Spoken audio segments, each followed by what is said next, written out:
आज छुट्टी का दिन था। सोचा था आज विकास मुझे कहीं घुमाने ले जाएंगे, क्योंकि पिछले संडे उन्होंने वादा जो किया था। मैंने जल्दी जल्दी किचन का काम निपटाया, घर की साफ सफाई की और फटाफट नहाकर तैयार हो गई और विकास को फ़ोन किया। वह किसी काम के सिलसिले में बाहर किसी से मिलने गए थे।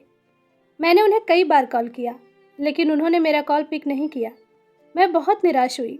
मैंने उदास मन से कपड़े बदले और बेड पर जाकर लेट गई। शाम के 7 बज गए, लेकिन विकास अभी तक नहीं आए। मेरे मन में सवालों के सैलाब उठ रहे थे। ये अचानक विकास को क्या हो गया है? शादी के 2 साल तक तो सब कुछ ठीक था। विकास मुझे बहुत प्यार करते थे। फिर ऐसा क्या हो गया कि वह अचानक मुझसे दूर भागते हैं? ठीक से बात भी नहीं करते। कुछ कहो तो बात टाल देते हैं। पिछले 1 महीने से देख रही हूँ, जब से माँ जी और पापा गांव गए हैं, तब से विकास और मेरे बीच दूरियां बढ़ती जा रही हैं। मैं इन्हीं सब विचारों में खोई थी कि तभी विकास आ गए और आते ही उन्होंने मुझ पर चिल्लाना शुरू कर दिया। तुम्हें पता है ना, मैं किसी ज़रूरी काम से बाहर गया था, फिर क्यों बार बार कॉल कर रही थी? आपने ही तो कहा था कि आज हम कहीं घूमने जाएंगे। हाँ कहा था, लेकिन जब जाना होता तो मैं खुद बोलता। तुम्हें क्या ज़रूरत थी कॉल करने की? शायद आप ठीक कह रहे हैं, मुझे कॉल नहीं करना चाहिए था। ऐसा कहकर मैं किचन में चली गई। मेरी आंखों से बेतहाशा आंसू बह रहे थे। मैंने अपनी माँ को फ़ोन किया और रोने लग गई। माँ के पूछने पर मैंने उनसे बहाना बना दिया कि आपकी याद आ रही है। बातें करते करते मैंने रात का खाना बना लिया। बेडरूम में गई तो देखा विकास लैपटॉप पर कुछ काम कर रहे थे। खाना तैयार है, मैं खाना लगा देती हूँ, आकर खा लीजिए, मैंने नाराज़गी भरे स्वर में कहा। मैं खाना बाहर से खाकर आया हूँ, तुम खा लो। विकास की बातें मेरे ऊपर कहर बनकर बरस रही थी। खैर, मैंने सारा खाना एक गाय को खिलाने के लिए रख दिया और ऐसे ही भूखे पेट सो गई, क्योंकि विकास के बिना खाने की आदत नहीं थी मुझे। भूख तो थी, पर खाने की इच्छा नहीं थी। विकास ने मुझसे एक बार भी मेरी नाराज़गी का कारण नहीं पूछा। खाने के लिए पूछना तो बहुत बड़ी बात थी। पहले मुझे लगा था कि शायद काम का तनाव है, लेकिन अब बात बद से बदतर होती जा रही थी। 1 सप्ताह गुजर गए थे, लेकिन अभी तक एक बार भी उसने अपनी मर्जी से कोई बात नहीं की थी। मैं घर में अकेले पड़े पड़े यूं ही रोती रहती। माँ जी होती तो शायद कुछ मन बहल जाता। आज ही मैंने उनसे बात की है, उन्होंने अगले हफ्ते आने को कहा है। मैंने ब्यूटी पार्लर का कोर्स किया था, मैं काम भी करना चाहती थी, लेकिन विकास नहीं चाहते थे कि मैं बाहर जाकर काम करूं। उनका कहना था कि मैं घर की बहू हूँ, घर पर ही रहूं, घर के कामकाज देखूं और सास ससुर की सेवा करूं। मुझे भी कोई ऐतराज़ नहीं था। मेरे लिए विकास की खुशी ही सबसे बढ़कर थी। लेकिन शायद अब मैं विकास को अच्छी नहीं लगती। मेरे रूप सौंदर्य में कमी आ गई थी। मैं 30 साल की उम्र में ही 40 साल की औरत लगने लगी थी। लेकिन बात तो कुछ और थी। एक दिन विकास बाथरूम में थे, तभी उनके फ़ोन पर एक सोनाली नाम की लड़की का मैसेज आया। आई मिस यू जान, कब आ रहे हो? मैसेज देखते ही मैं तुरंत ही बाहर हॉल में चली गई और बिल्कुल सुन्न होकर सोफे पर बैठी एकटक देखती रही। मेरा पति किसी और के प्यार में पड़ा हुआ है। मुझे यह बात हजम नहीं हो रही थी। मैं आधे घंटे यूं ही बैठी रही। वही मैसेज बार बार मेरी जहन में घूम रहा था। तभी विकास पूरी पैकिंग के साथ बाहर आए और कहा, मैं 2 दिनों के लिए बाहर जा रहा हूँ। मैं कुछ बोलती, इससे पहले ही वो बाहर जा चुके थे। खैर, पूरे 2 दिन मैंने ना कुछ खाया ना पिया, बस रोती रही। मेरी दुनिया मेरी आंखों के सामने ही उजड़ गई थी और मैं कुछ नहीं कर पाई। आज दूसरा दिन था। आज विकास आने वाले थे। सोचा था आज जब वह आएंगे तो मैं उनसे पूछूंगी कि कहाँ कमी रह गई थी जो आपने मुझे बेमौत मार दिया। मैंने सोच लिया था कि आज फैसला होकर रहेगा, यह तो वो रहेगी या मैं। शाम का समय था। दरवाजे की घंटी बजी। मुझे लगा कि विकास आ गए। मैंने दरवाज़ा खोला तो देखा मेरे जीजाजी सामने खड़े थे। मैंने उन्हें बैठने को कहा और उनके लिए कॉफ़ी बनाकर लाई। उन्होंने बताया कि वह किसी काम से शहर आए थे।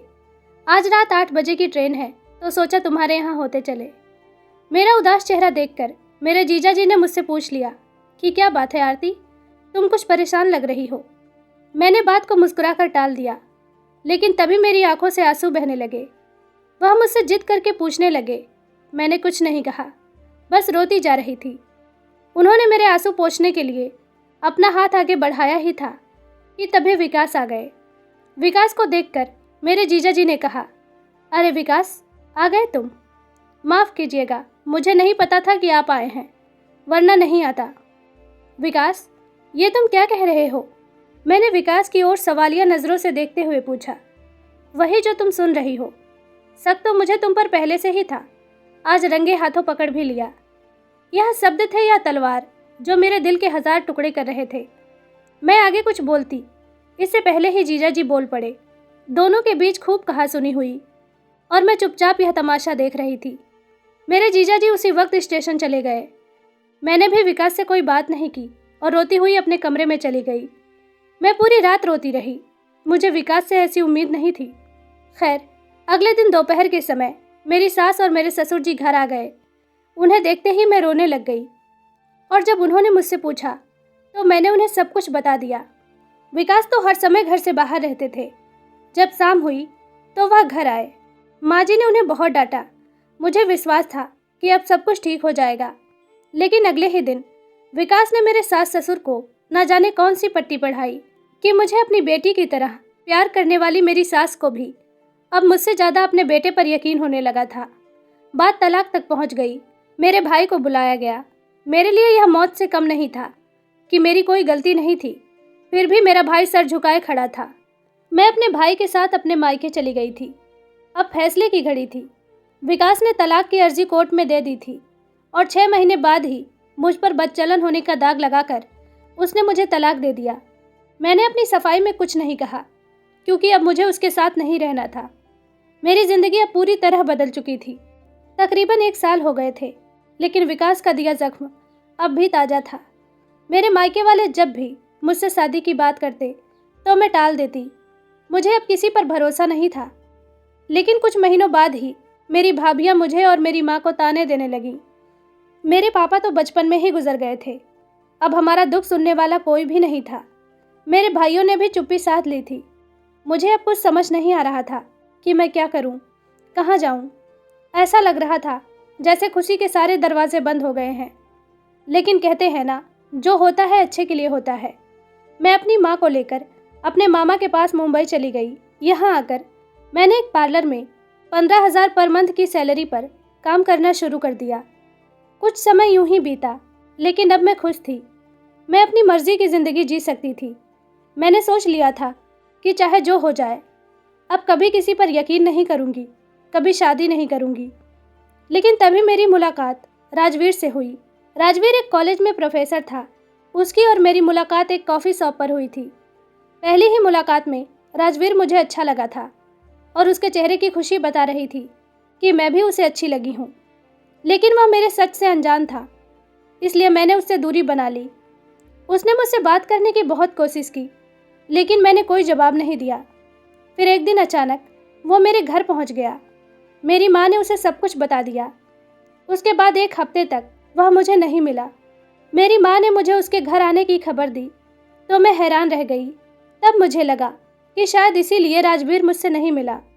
जहाँ मैं खुश थी, वहीं यह सोचकर निराश भी हुई थी कि सभी एक जैसे होते हैं। लेकिन मैं गलत थी। 2 दिन बाद ही राजवीर ने मुझसे शादी के लिए पूछा। मैंने भी उसे हाँ कर दिया।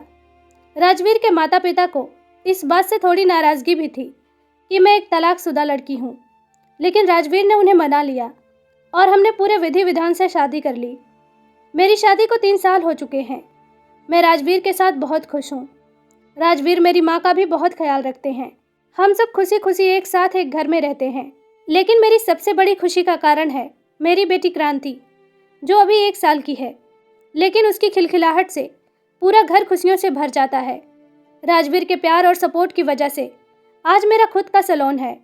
मेरे सास ससुर भी अब मुझसे बहुत प्यार करते हैं। दोस्तों, ज़िंदगी में कभी कभी ऐसे पल आते हैं जब लगता है कि सब कुछ खत्म हो गया है। उस समय हमें हिम्मत रखनी चाहिए, भगवान पर भरोसा रखना चाहिए कि वो जो कर रहे हैं हमारे भले के लिए है।